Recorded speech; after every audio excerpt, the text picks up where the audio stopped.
ask, and I'll mention it again in a minute or two once everybody's in. But if you're not asking a question, I'm going to ask if you could please mute your microphone, because we are picking up quite a bit of background noise.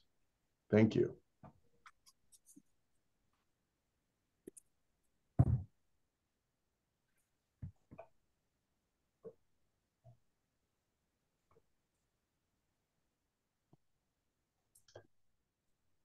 All right. So it looks like we've got a couple of folks in the waiting room still who maybe because of their internet connection are taking a little bit of time to get in, but we're going to go ahead and get started. My name is Dan Skripczak. I am the camping director for Bay Lakes Council. We're really excited to have you here with us tonight. More excited that your youth are coming and joining us at one of our Scouts BSA summer camp programs at either Bear Paw Scout Camp or Camp Hiawatha this summer. We are recording this webinar. You should be made aware of that. The reason we're doing that is because many of you are going to likely have questions that other folks who were unable to attend this webinar tonight may also have, and we're going to post this out on the Bay Lakes Council Camps website so that they can learn from your attained wisdom from this evening. So thank you for that. Just keep that in mind. If you got to scratch your face or pick your nose or do something like that, maybe turn your camera off, because it will be recorded, and I'm sure other Scout leaders will be kind, courteous, and friendly and not tease you for that. All right. I'm going to take care of a couple of housekeeping things real quick, and then I'm going to introduce our camp directors for 2024. First and foremost, again, for those of you who weren't in just a second ago, if you could mute your microphones, that would be helpful. We are going to go through a number of health and safety and camp policy kind of things that we're required to go over and make sure everybody's aware of.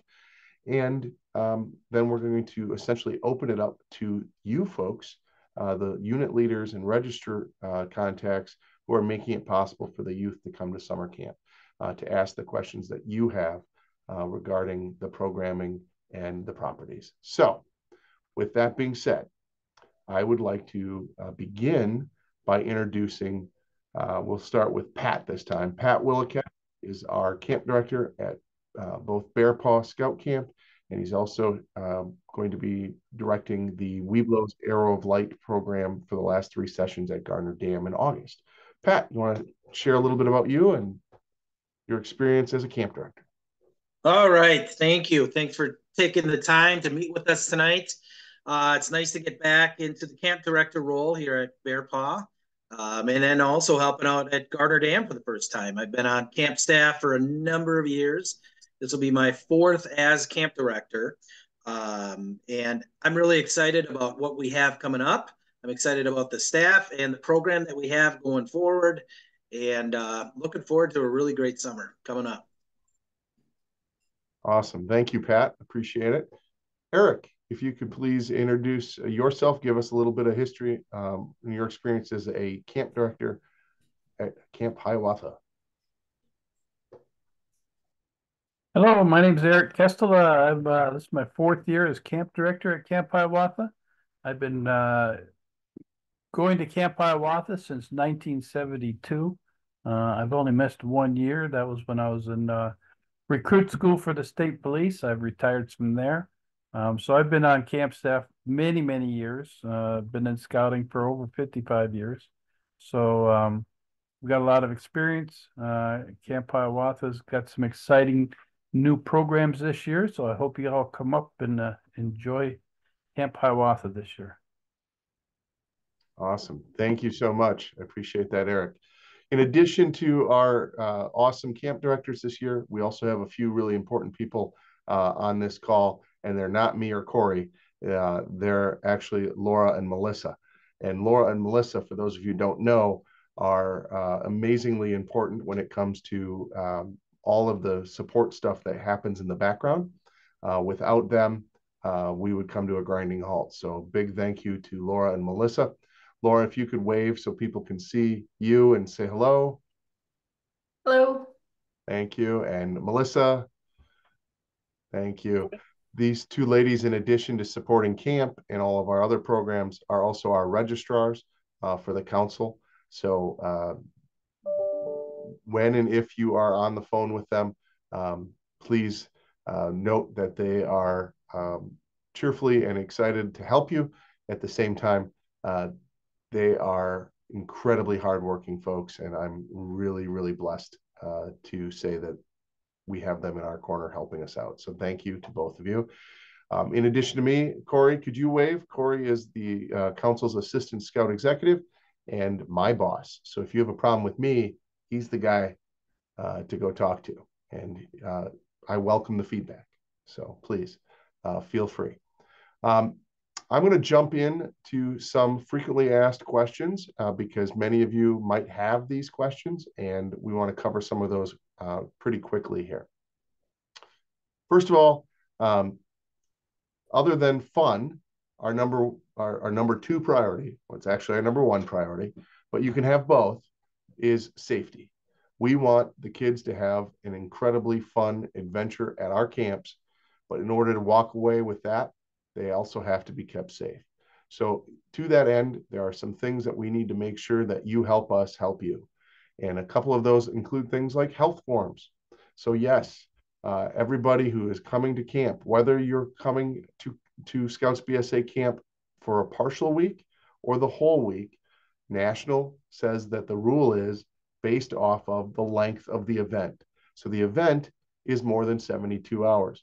That means every camper needs to have a Scouts BSA medical form and release parts A, B, and C. Part C is the part that needs to include the annual physical signed off by a qualified medical professional. It needs to be dated within 1 year of the last day of camp.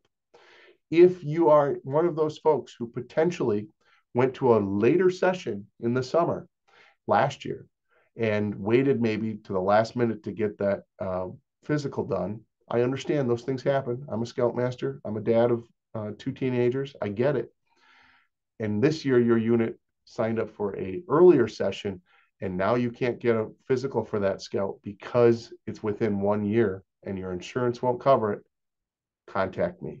We can have a conversation. We can figure it out. We're not going to keep a kid from going to camp, but we need to make sure that we have an updated part A and B on that, signed by mom and dad, and we'll figure out the rest. But it needs to be obviously within that window. You can't just say, oh, you know what, we didn't get part C and it's dated September. That's not going to work.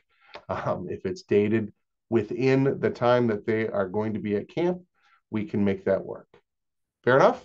Thumbs up. We understand that. Perfect. Some head nods. Wonderful. The other thing I really need folks to work on, and when I say work on, I mean together, we can all get better at this, is in the registration page, when we're signing kids up, we want to make sure that we're going through and marking if the child has any participant, not just the children, but the campers who are registering, we need to make sure we know what their dietary restrictions are and any allergies, both to environmental variables or medications. Oftentimes folks kind of skip over that because it's not required, and they say, oh, I'll go back to that after we get the med forms in from mom or dad or whatever, and then they forget. Please, please, please, if you can remember to make sure, and if you use Parent Portal and you give the parents, options to go in there, please have them do that, have them go in and complete those sections of the registration. Our health officers and our our kitchen staff absolutely need that information ahead of time. It saves us from the risk of hurting one of your kids through anaphylaxis, and we don't want to do that. And it also helps us prepare and plan meals and have the right things on the property in a timely manner. So please, please do that for us. We'd appreciate it. Your kid will have a better time. Hey, Dan, just to clarify, that's actually not built into the registration. If you go to bearpaw.camps, it's actually a online document. So that'll be found in the forms portion of the website. So thank you for that. I appreciate that clarification. So it's going to be even more important that we make sure that any of your kids who have that issue, we are filling that form out. If you need help finding it, we can Can you put a link in the chat for that, Laura? That would be great. Thank you. Additionally, we need to make sure everybody understands the rules around YPT. Unlike Cub Camp, Scouts BSA Camp, the rules are that every single adult over the age of 18, including any youth who turn 18 during the week, is being recorded, must be registered adult leaders and subject to YPT. Now, it is unclear how we deal with kids who turn 18 during camp, and we are looking for some clarification from National on that. But everybody else, you can't wait until the week before camp to register them. And the reason I say that is because National has the new requirement that says you're not a registered adult until that criminal background check comes back clear or comes back without anything that would disqualify you. So that means if you have adult leaders who are planning on attending and their registration is not up to date, please start working with them to get that up to date. I'm going to refer to Laura or Melissa as our registrars to tell you a couple of ways how you can do that.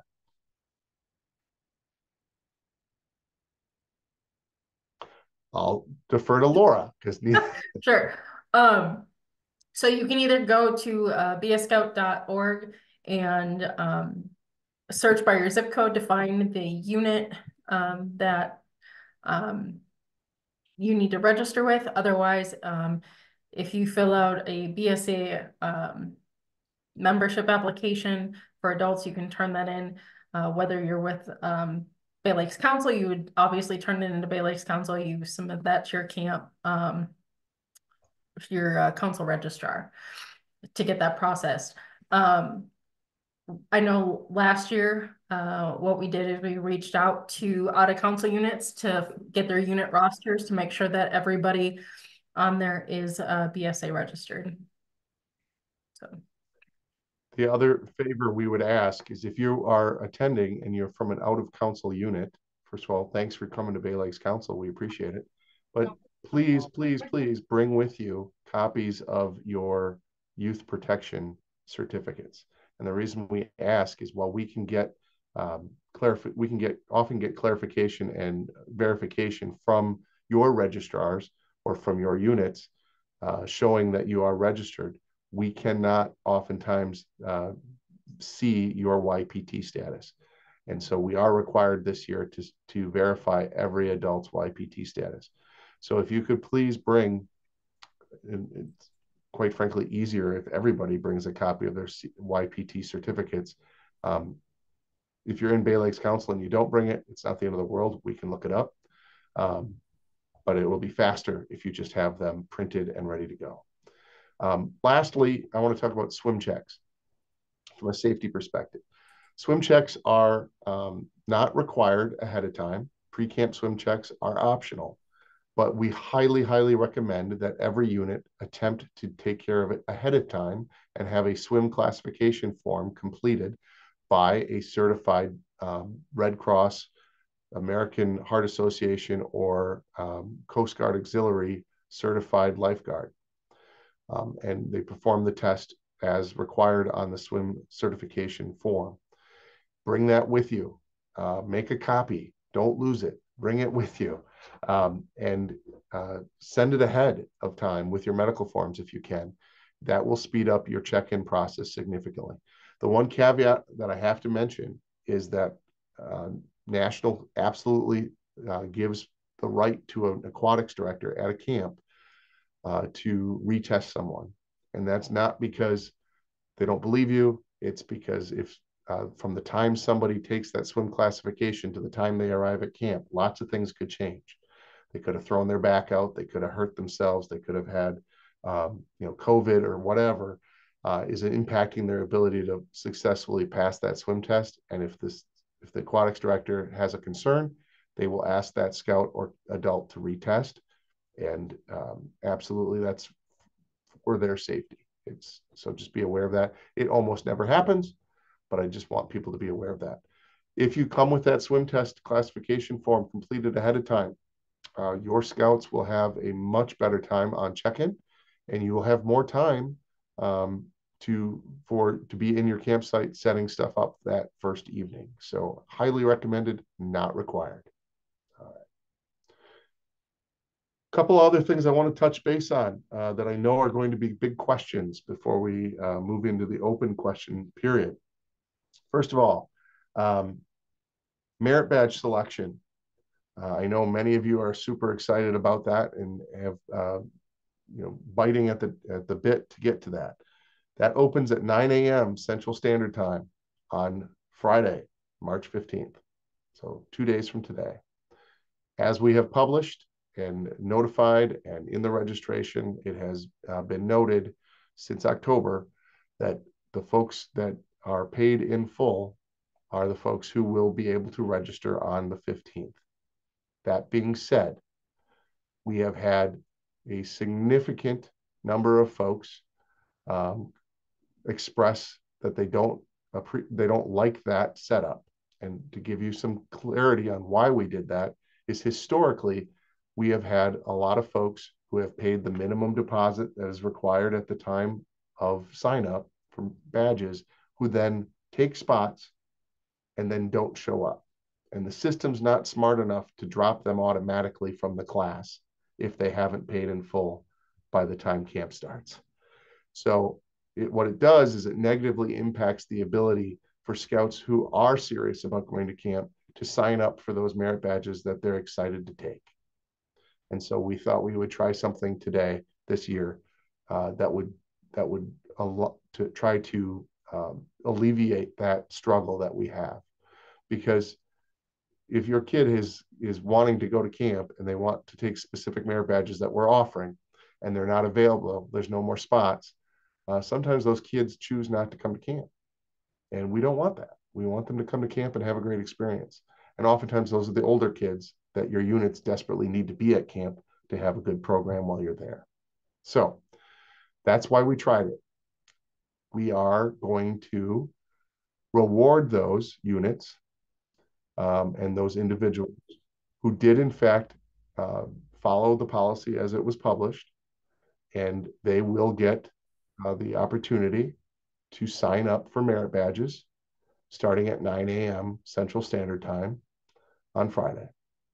If there are people who feel strongly that they want to sign up on Friday, they can make arrangements to make a full payment. And campership, by the way, campership emails are going out tomorrow, so folks will know that, how much they're getting. And then on Monday afternoon, we will open it for everyone who's paid up to the schedule. So the fee schedule on Monday, everyone will have to have paid $150 per individual for that to be open for merit badge classes. We feel like that's a pretty good compromise between what we were trying to do to benefit the kids who are serious about coming to camp, know what they want to do, and those who maybe because of financial situations might not have been able to sell as much popcorn as they thought they were going to, etc., still get to sign up and not have to wait until they're fully paid. Because in some of those situations, that might be May 17th, right? And so we're trying to find a good compromise that does not penalize the people who follow the policy and also doesn't punish the people who, for very, very different reasons, might not be able to have the full fee paid by the 15th. So we can answer questions about that when we open it up for questions and answers. Speaking of camperships, I did want to make sure that you know that the deadline is April 1st, but that does not mean that you should wait to apply for a campership. We typically process about 70 to 100 camperships a year. So far, we've processed 28 of them. And if you have kids who need help, we want to get them to camp. And so between Bay Lakes Council and the Conwapos Lodge, we try to meet regularly and get those approved. Most people are going to get some award. They may not get everything they're asking for because we have limited dollars, but we try to make sure everybody who bothers to fill out an application is getting something to help them get to camp. One of the other questions that I have on my frequently asked question list is about provisional camp. How do I sign my kid up for provisional? For those of you who are unaware, if your unit is going to a session that is different than what a particular scout can attend, we do offer provisional camping opportunities the first, third, and fifth session at Bear Paw. And Eric, is it correct you provide provisional both sessions or just week 2? Session 2? Both sessions. Both sessions, thank you. And provisional camping is where we are providing trained, background checked staff and or volunteers who can serve as that 2-deep leadership that is required by BSA, and they will serve in a provisional unit, which is kids who want to come, can't attend with their unit, or want to attend for a second week. And so if you have scouts like that want to do that, we can set them up. I'd ask, however, that you reach out to Laura or Melissa, and they can walk you through that, because it is not intuitive how you would do that. So we can help you get through that. Don't want anybody not to come to camp for that. A couple of things that you need to also understand about some of the merit badges. The prerequisites are out there. They are attached at baylakescamps.org under the Bear Paw Summer Camp section. And I believe they're also in the documents attached to the registration. If they're not, they will be shortly. But horsemanship does have a $15 fee. We do have a grant that we utilize to offset that cost significantly. It would be much more per kid for that cost if it weren't for that generous grant. And then Whitewater Merit Badge is being offered again this year at Bear Paw, and it does include some off-site travel, and there is a $25 fee for that. And then for rifle shooting, there is no cost for ammunition, but shotgun will in fact have a $5 per scout fee because the cost of ammunition, and we have quite a generous donation of the 22 rimfire shells, but we do not have that same donation for shotguns. So if you know somebody, let me know, and maybe we can reduce that fee. Just checking my list of frequently asked questions. One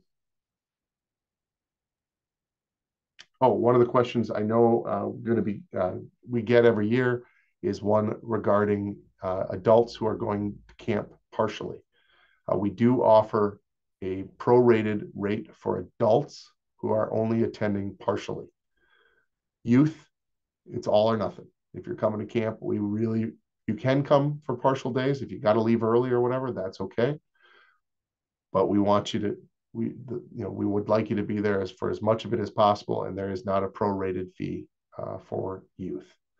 Adults, because some units need to have multiple adults switching out throughout the week to have adequate coverage, we do offer that prorated option. I think there was a question in the chat.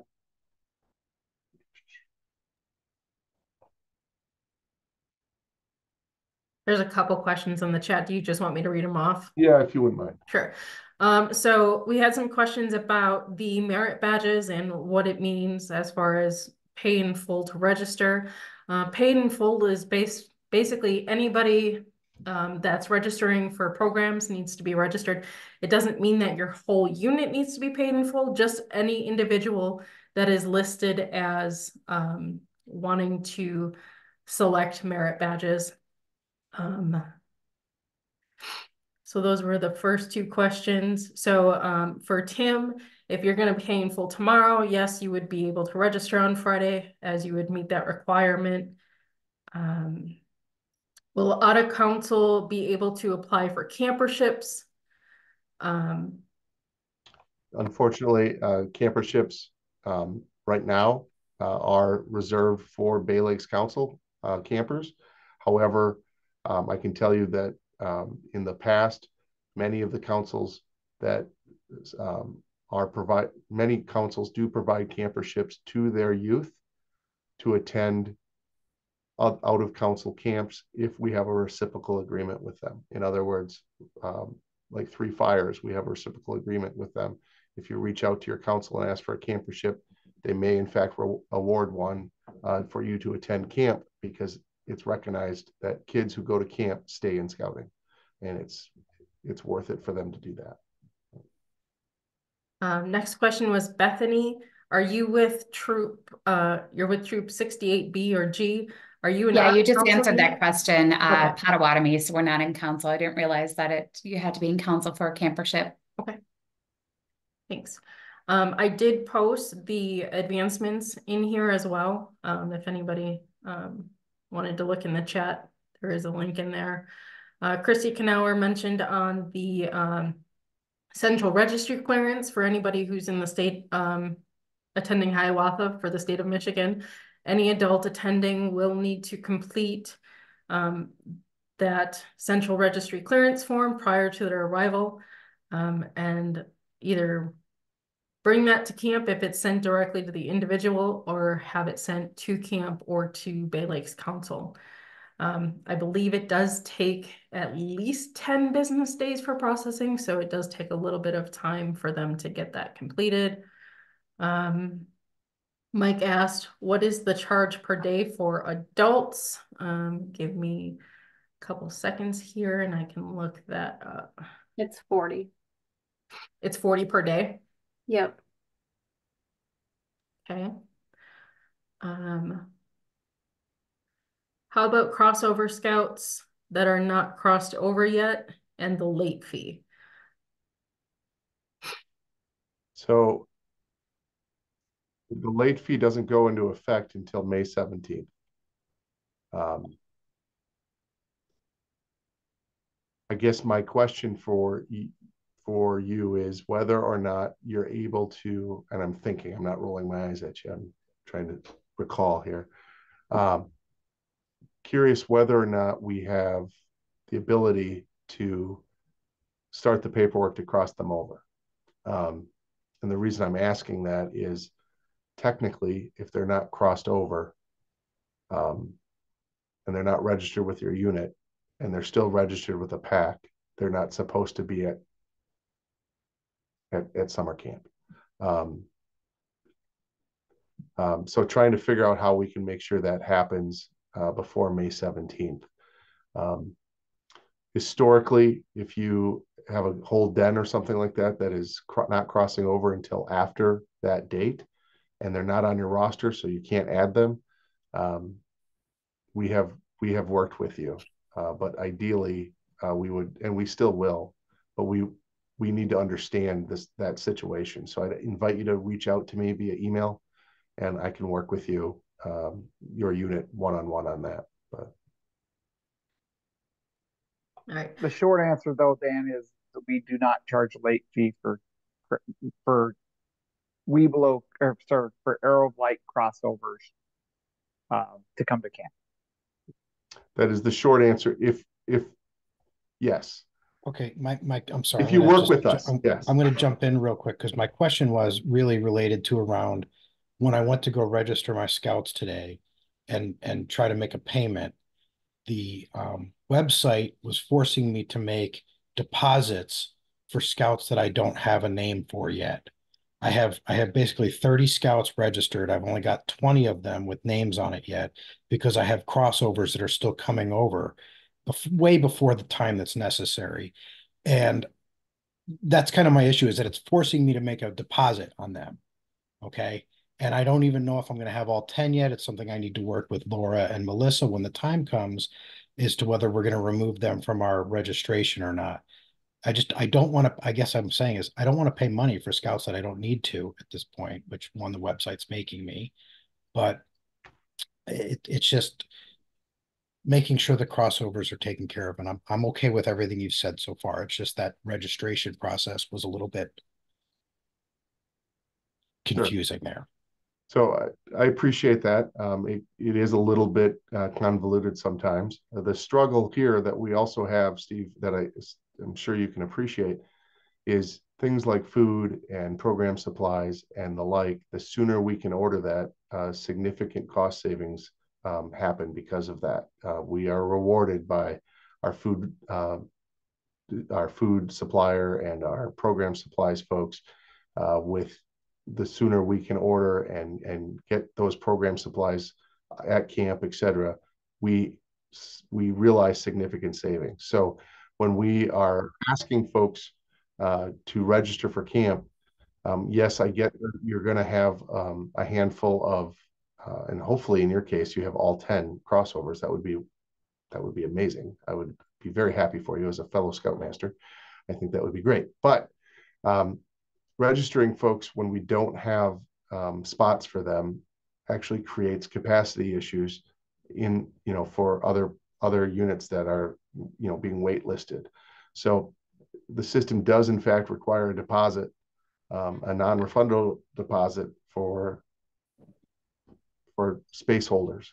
I hate to call it that, but that's what we're doing, is we're saying, okay, we're pretty sure we're going to get 10 crossovers. We might not get all of them. Okay, so we paid the $25 deposit at the beginning of the year. Now it's asking for additional monies.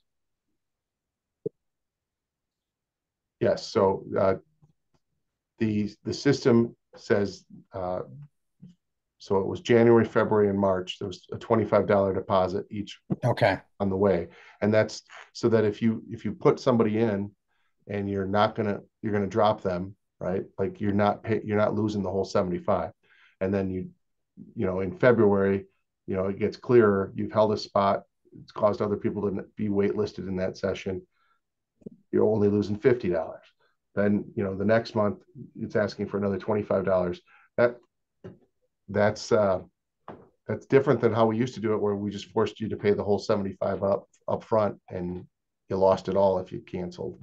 We're trying to be understanding of the fact that not everybody has that kind of income or that kind of financial ability to hold a spot with a non-refundable $75 fee. Okay. So I just posted the link back to the events page. On there, it does list what the payment schedule is. So it's a little bit different than what Dan just mentioned, because that's Cub Scouts. Sorry. The first deposit was the $25, then it was $50 in February, and then March is $75. For the 150, sorry. So to be paid in full, to be paid up to the schedule on Monday, you would be at $150 for any individual who wants to register for merit badge classes. To register for merit badge classes on Friday, it would be the full $375.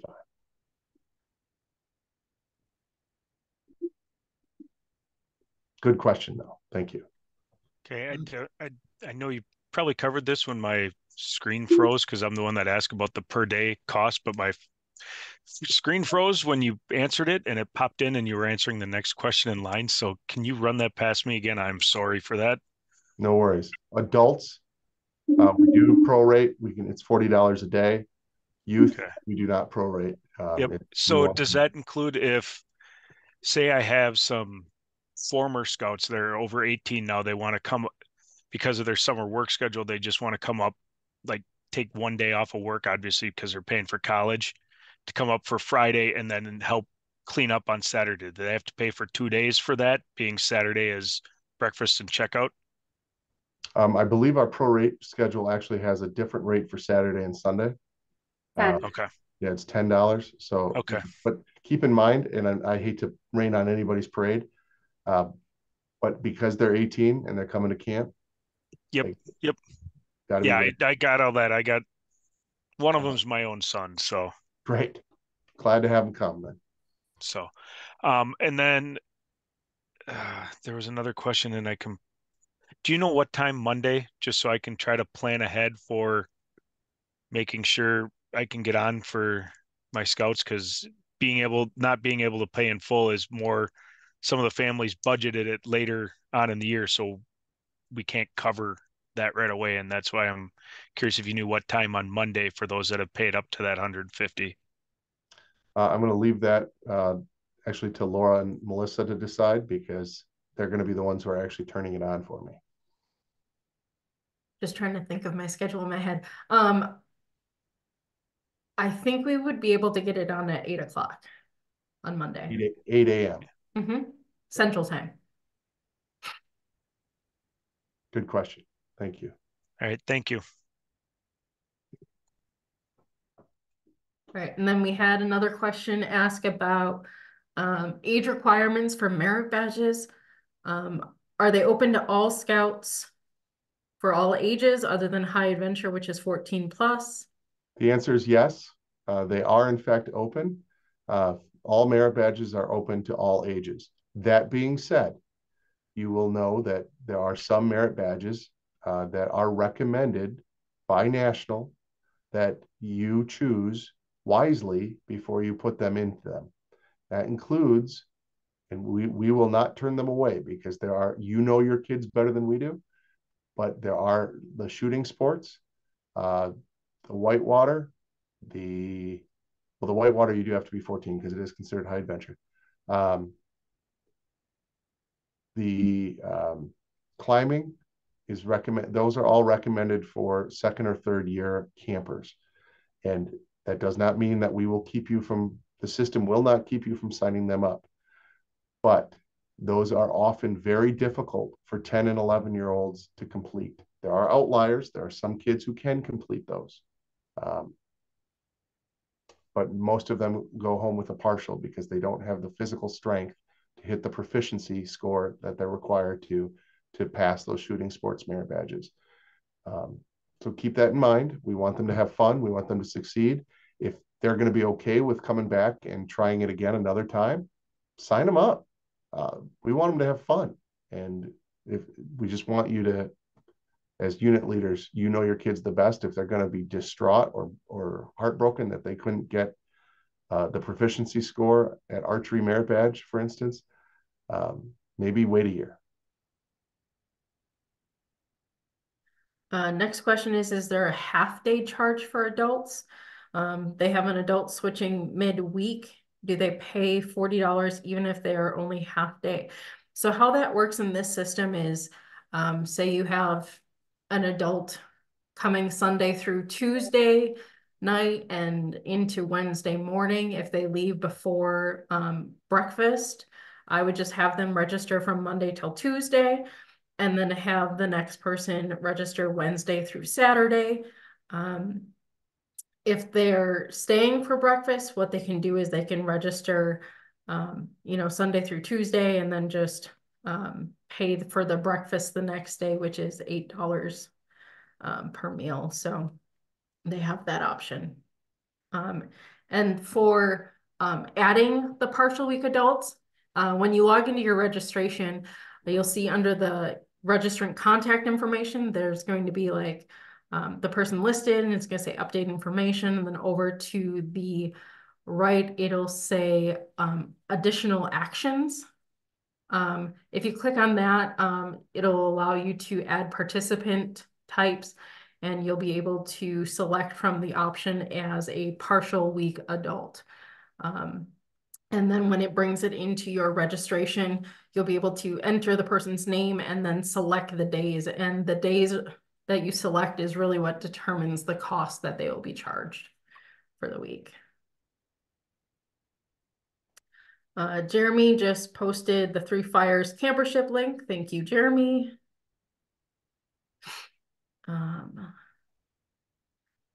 When is parent/visitor day? We have parents wanting to come for a day. That's a great question. I'd have to check the standards. I think we are still allowed to do one, but I'm going to double check that because so many standards changed this year. The answer is I don't know off the top of my head. And I think we will confer with our camp directors once we've confirmed that that's an option and see what and when they want to do that. And we will send out an email that includes that information if we are in fact able to still do that. Otherwise, if they don't want to attend that specific day, they can attend any day. And then if they're just participating in meals, they can purchase the meals at the camp office or trading post when you arrive. Correct. When will weekly menus be available? We have some picky, not dietary allergy restrictions that would like to see what is being offered. So menus are currently with a dietitian right now, and that can take a couple of weeks. We are required to have those menus reviewed annually by a trained dietitian. So that's happening currently. As soon as that comes back, we will release that. If it comes back from the dietitian and they're recommending changes, we don't want to send out a menu that we then make changes to. So. Next question is, where's the sign-up link for merit badges at Hiawatha for Friday?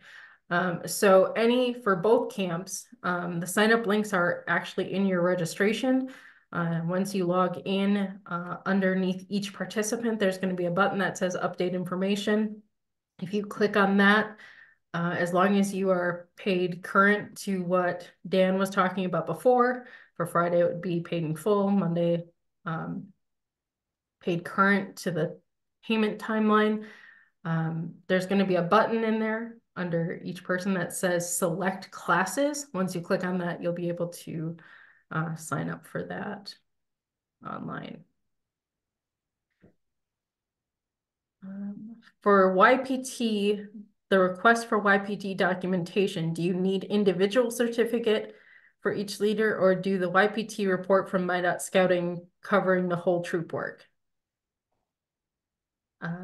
I would say that the easiest would probably be the report that covers everybody, just for time management. I'm going to say yes, that's very likely the case. And you're going to hear me say this probably one more time at least, but I am going to double check the standard because so many of them have changed this year, and make sure that'll work. I suspect it will, especially if it's the report coming out of my.scouting.org. If it's coming out of Scoutbook, I don't know that they'll let us use that. But if it's coming out of my.scouting.org, I have to believe that they're going to let us, but I will double check, and that will be included in that email that comes out mid-May that says, okay, we are a month out. It's time to, these are the things you got to make sure your T's are crossed and your I's are dotted. So we'll include that in that. Okay. Next question is, for Bear Paw, what is the expectation for boys who are being called out for OA? And how does the OA participation potentially conflict with other camp activities? So we are per the local lodge. We are doing a call out on Wednesday evening. It is a call out. It is not pre-ordeal, so they will not be. They will be called out at a separate ceremony. It will not be part of one of the other fires, but it will be. They will not be pulled away from any significant programming. They will not be missing merit badges. They will not be missing expeditions or excursion programs, and they will be with their unit that night. At Hiawatha, it's done on Friday night campfire. Thank you. We got another comment about, I see the leader guide is on the website. Does that ever change before camp starts, or can I use this as the camp Bible? You should never use it as the camp Bible. I wish I could say that it was going to never change. But as we know, there are things that are out of our control and sometimes can impact what's in there, particularly things like capacities, campsite assignments, things like that. Mother Nature has a lot to do with that. And so no. And then if we have if we have a number of staff go down with influenza or something, obviously we reserve the right to switch up programming as necessary, but we try to be nimble and make sure every kid has a great experience if something like that happens. Those are rare, but yeah, it's not a Bible. I encourage you to use the online version. What's out there will be the most up-to-date version. And if it's a real big glaring change, we'll send out an email that says, hey, pay attention, this change happened, go check it out, and this is what changed. But yeah, don't print up a copy for each kid in your unit, because it may very well be out of date by the time you get to camp. So we have another question about clarification for visitors. If a parent wants to just arrive for the day, say mid-morning, and leave around dinner, they can attend and just purchase meals at the office or trading post. That is correct. So the only people that would have to register and pay are anybody who's participating in any activities or spending the night.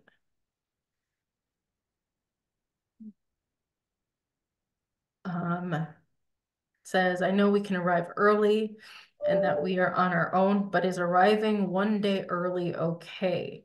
And do we set up in the campsite we are assigned to? So if you guys are arriving on Saturday, in the registration, there is in the contact information, there is an option to select what time the next day you are arriving on that Saturday. You will be on your own. As far as food goes, you would be setting up your campsite in the assigned campsite. There will be a counselor or camp ranger there to greet you on the day you come early, and they'll bring you to your campsite and you'll set up where you're going to be for the week.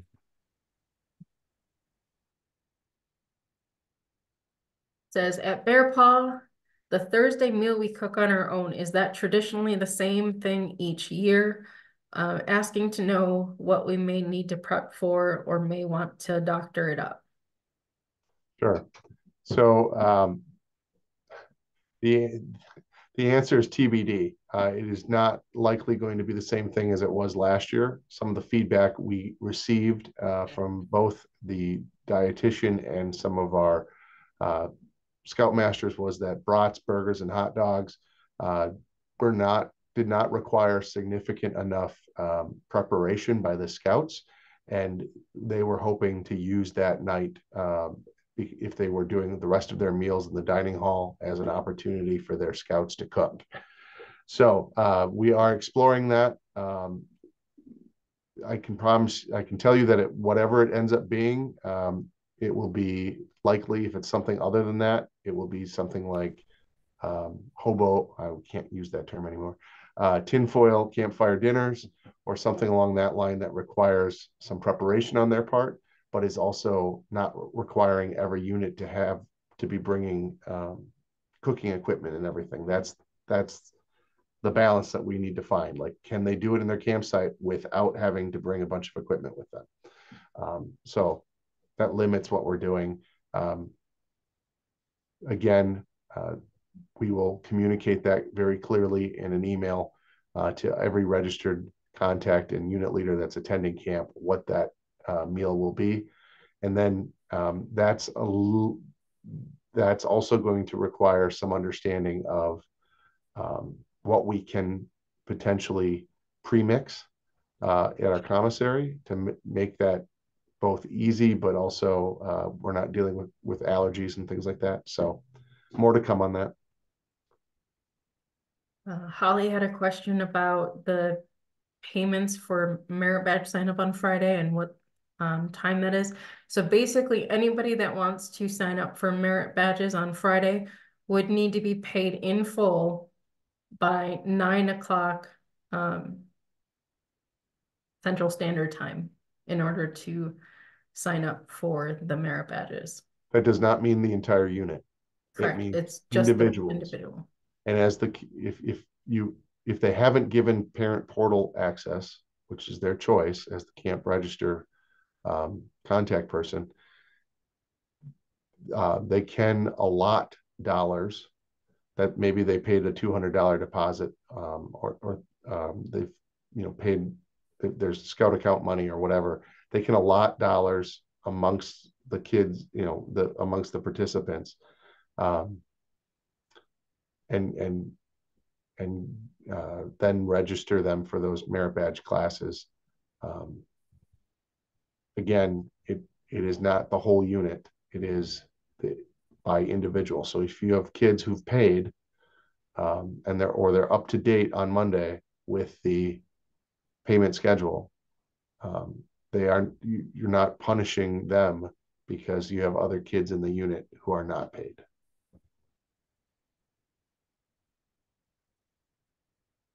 All right, so the next question we had was, can you register just one scout for a merit badge, or does it need to be two? I'm not 100% sure what that question is asking. Can you clarify? They're looking for buddies. Do they need a buddy for the merit badge when they go? Right. So typically we do want the buddy system to be maintained. However, we will accept if you have two scouts that are taking merit badges in the same program area, they can, at the same time, they can act as each other's buddies. It's really for traveling between program areas and campsites and dining halls and stuff like that.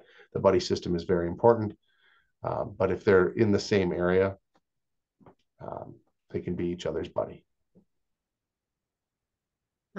Just to confirm, for Bear Paw Camp, OA call out is Wednesday night, not Friday, correct?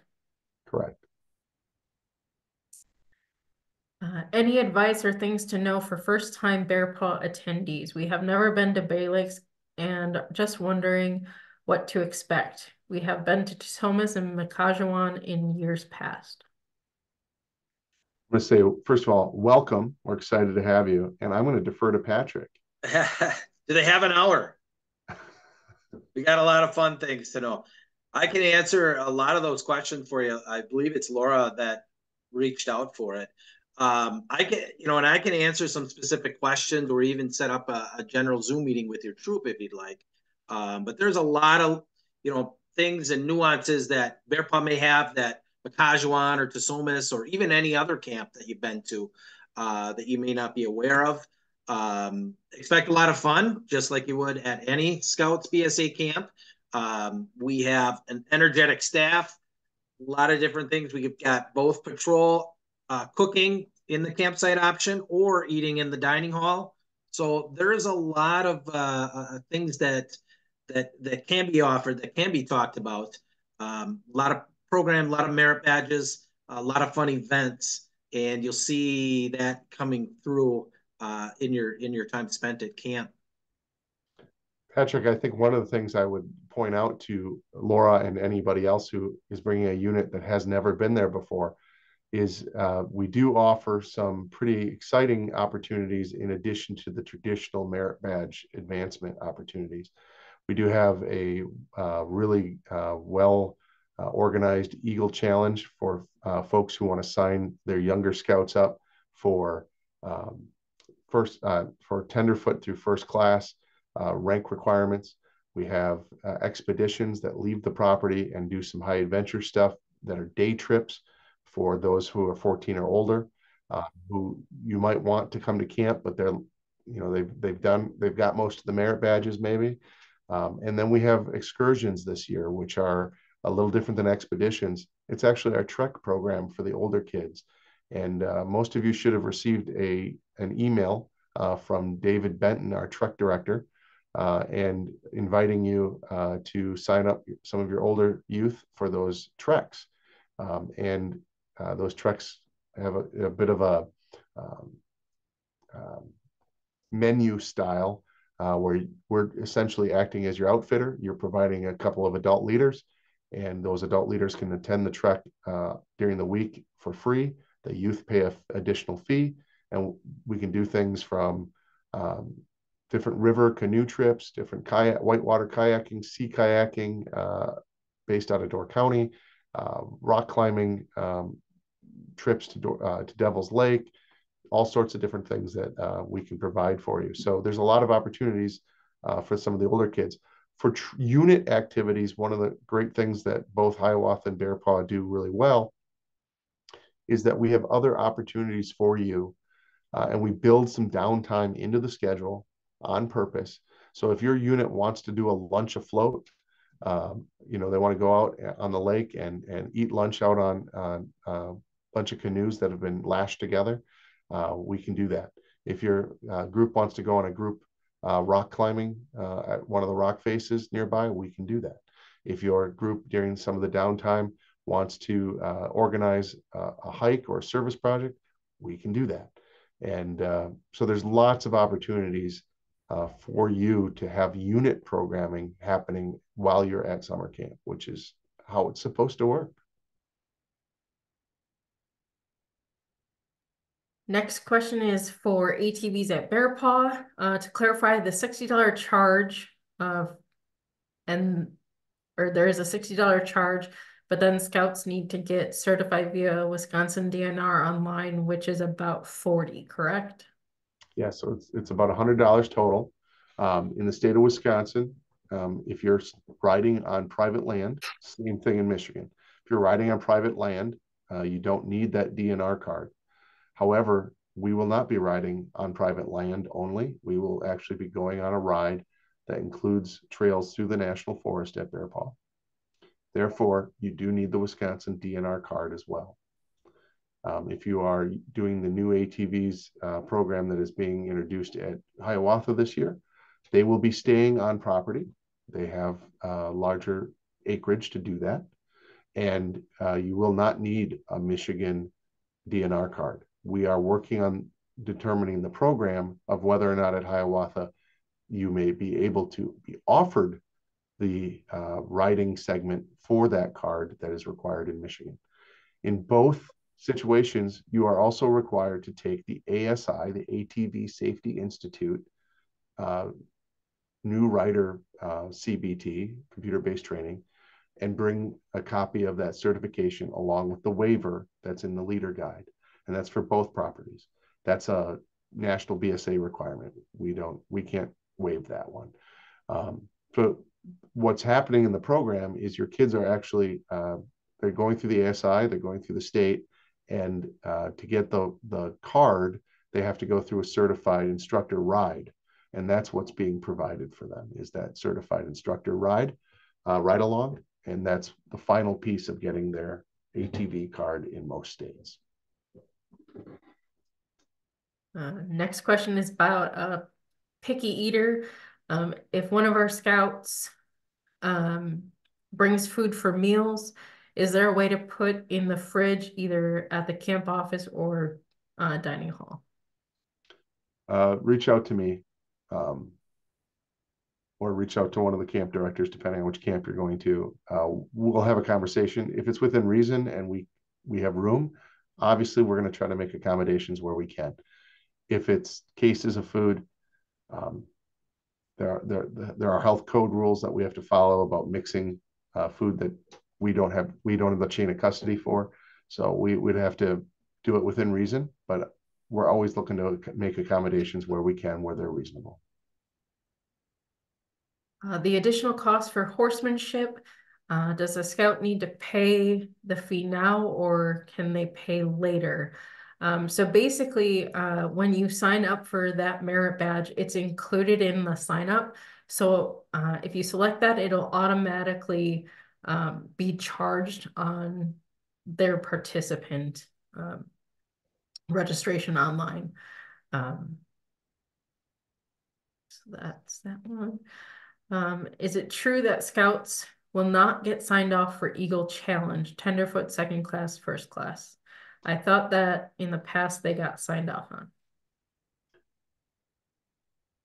So I'm gonna defer to the camp directors on that, but I can tell you National prefers that we don't sign off on any rank advancement. Eagle Challenge is designed to help them learn the skills so that they can demonstrate, explain, show whatever the rank advancement says to their unit leader. And some units let older youth sign off. Some units only allow assistant scoutmasters and scoutmasters to sign off. because there's such a variance, National recommends that we do not sign off on rank advancement for actual rank. We're not talking merit badge requirements, but for rank advancement, we prepare them and we can provide for scout leaders what rank advancement requirements were covered so that you can maybe guide some of those younger scouts to asking whoever your unit requires them to seek out, and you can guide them towards what they covered that day. But typically we don't do that. We typically follow that recommendation from National. Yeah, thank you. I guess a listing of what they cover that day would be, or through the week, would be very helpful. Thank you. Dan, we'll have a list of requirement, 1A, 1B, and what they cover throughout the week, what the scouts covered when they do show up for each of these rank advancement. So they'll have record of those things. Thank you. That's the same thing at Hiawatha. We give you a list of requirements that they've completed in that program so that you can review them. Now, is that just to make sure that if we have a new scout just crossed over, we could sign them up for all three of those tracks to fill up their morning without any issues? Because I think it was a few years ago, they only wanted us to sign them up for one of the tracks, and that kind of makes it difficult with some of the younger scouts as to which one is going to be the most we don't we're not going to police that, but I think Eric and Patrick, and I've been a past camp director as well, I think I can speak for the group that while that is tempting, and it may be right for some kids, it might not be right for all of them. So just be mindful. It feels like a lot of classroom time, and that's a great segue into something that I want everybody to understand, is that summer camp is supposed to be first and foremost fun, and we want it to be fun for the kids. So while we don't stop you from signing your kids up for 7 merit badges or 7 advancement items, we discourage that. We want you to sign them up for 3 or 4. Maybe if you've got a kid who's really motivated by advancement, that might be different, and you might sign them up for more. But if they spend all of their time, and we have program time built into the schedules, so that especially in the afternoon, if they're all morning and all afternoon, they're just doing advancement, most of those kids aren't coming back next year, and that impacts their retention in scouting as well. So please be mindful of that. But again, you guys and gals know your scouts better than we do. So we're not going to police that. But. Okay. Yeah, I just asked because I've got 2 scouts that just crossed over that are I've already told me they want to earn their Eagle, and I told them, I said, we can get you through a bunch of the advancement stuff and during your week at camp, and they both sounded very up for it. So that's why I wanted to make sure it was okay to sign them up for all 3. And it is. Okay. I have a question. If the website says paid in full for a scout, but cannot see merit badge information under update information, is that a problem? Should we be able to see something? So you won't be able to see anything until 9 a.m. on Friday. So if you're paid in full right now and you go in, you won't be able to see that until it goes live. But if you're interested in what's being offered, the leader guide does have those schedules and the merit badges listed and what blocks they're in. Correct. Is there a climbing program or opportunities available at Camp Hiawatha? Not at this time. We are looking at the capability of doing that in the future, but at this time we don't have any climbing walls or climbing structures or availability to do that at Camp Hiawatha. And that was all the links that were, or questions that were in the chat. Oh, except one more. Will there be a leaders meeting on Monday to discuss severe weather protocols? And also, what are the chances I see the Northern Lights? I'm not sure what camp Tim is attending, whether it's Hiawatha or Bear Paw. The bottom answer is, the bottom line is yes. There is always going to be a leader meeting on Sunday, on check-in day, at Bear Paw. I assume you do one as well at Hiawatha, Eric? Yes, we do a leaders meeting on Sunday for all hazardous weather protocol, and the chances of seeing northern lights depends on the weather conditions and whether they are visible. I guarantee that.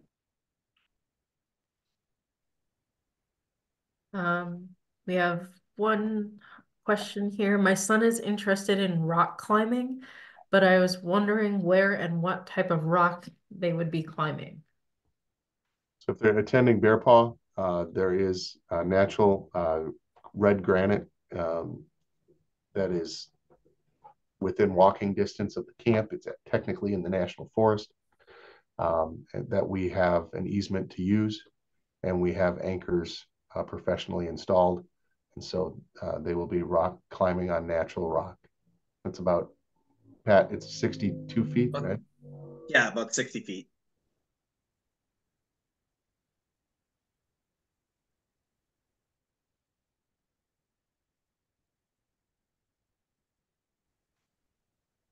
So that was the last question. All right. I'm going to put a call out for any additional questions. One other thing I'm going to ask is, if you have concerns, or some of you have reached out to me already regarding youth that require special accommodations, whether that's due to physical or cognitive issues, please reach out. We, again, look to provide scouting access to everyone, and that includes our camps, and we will make reasonable accommodations wherever we can. Some things there's some things we can't do because of the topography of the properties, but where we can and when we can, we want to. And if you give us some heads up, we can make a plan, and we can work with our camp directors and our program directors and our aquatics people, et cetera, ahead of time to make sure those young people have a great experience. So please reach out to me. Again, it's daniel.skripczak@scouting.org. It's on the website. It's in Blackpug. Feel free to reach out, and I will work with you and the camp directors to make sure that we have a plan for those young people. So we have one last minute question, or two last minute questions here. For Camp Hiawatha current program listing, it states auto maintenance may be an option. When will we know if that is a possibility? So it is a possibility. You will have access to register that on Friday.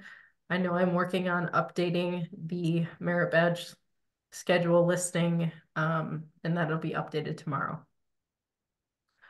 Another question on any update on what adult programs will be offered. IOLS, wilderness first aid, etc. I have a couple leaders I can probably snag to come to camp and kill two birds with one stone if those opportunities are available. So right now, both properties are offering different training right now. I can speak for sure with confidence for Bear Paw. We do have folks lined up for IOLS and wilderness first aid. That being said, you'll have to look at the session that you're attending on Friday, whether or not those are available, because there's at least one session that wilderness first aid we don't have somebody lined up for, and one session that we don't, I'm thinking it's session 5, that we don't have every module of IOLS set up. So what I mean by that, for those of you who don't know, IOLS is a series of different skill sets, different modules, and we are bringing in a number of volunteers to cover those each week. And they're not always the same volunteers. So point being is that we're firming that up. But yes, short answer, as Corey likes to say, is we are offering IOLS and and wilderness first aid at almost every session. We offer it at Hiawatha. Have another question. Is the main camp for Bear Paw very spread out or kind of condensed? We usually post leaders in a central area so scouts can find them quickly if needed. Patrick, you can confirm this as well. I would not say it's terribly spread out. The main part of the camp, the gathering spot for most leaders is either the trading post or the leader building. Dining hall. Yeah, leaders building, dining hall. They're all within the same vicinity. You can literally throw a rock and hit them. You hit one of them. They're all within, the campsites are a little bit further out, but as far as where the leaders are in the main parts of camp, they're very close to each of the areas. For the cycling merit badge at Bear Paw, will all the cycling trips be completed during their merit badge, or do they have to be done prior to coming to camp? So the cycling merit badge allows you to choose one of the different varieties of cycling. We are not doing road bikes. We are doing mountain biking. And you cannot possibly complete the road bikes, the road trips, which are much longer, while at camp, and not miss everything else that's fun to do at camp, right? So the cycling merit badge that's being offered is the mountain bike options, and we are, again, bikes are allowed at camp. You are required to have a helmet. It's required to be labeled. It's required to have a bike check-in by one of our adventure staff. But if your kids are taking the cycling merit badge and they have a mountain bike of their own, they are encouraged, in fact, to bring it, because they will be much more comfortable on their own bike than one of ours. But it does need to be checked in, and it needs to be verified that it's safe before we'll take them on the trail rides. So yes, they will, but only if they're using the requirements for the mountain biking. Another question that just came in, confirming that I heard correctly that WFA is offered at Hiawatha Wilderness First Aid. If so, what is the cost? I don't know what it is at Hiawatha, but I know it's $100 at Bear Paw. I don't have a cost yet. It's about the same. I think it's about $120 at Hiawatha.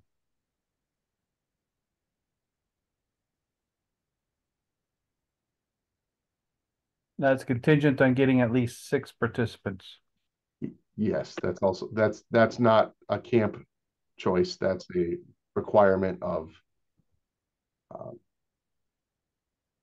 the program. The program that because it's so much of it's hands-on, and you need folks to be buddying up, and it doesn't work with small groups of 1 or 2 people.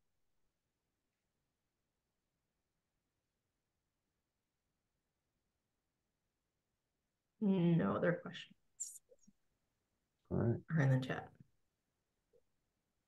All right. Well, thank you, everybody. Again, nobody comes to camp without dedicated leaders like yourselves, and we appreciate everything you do at your unit level every day, but especially grateful for you for organizing them to go to camp.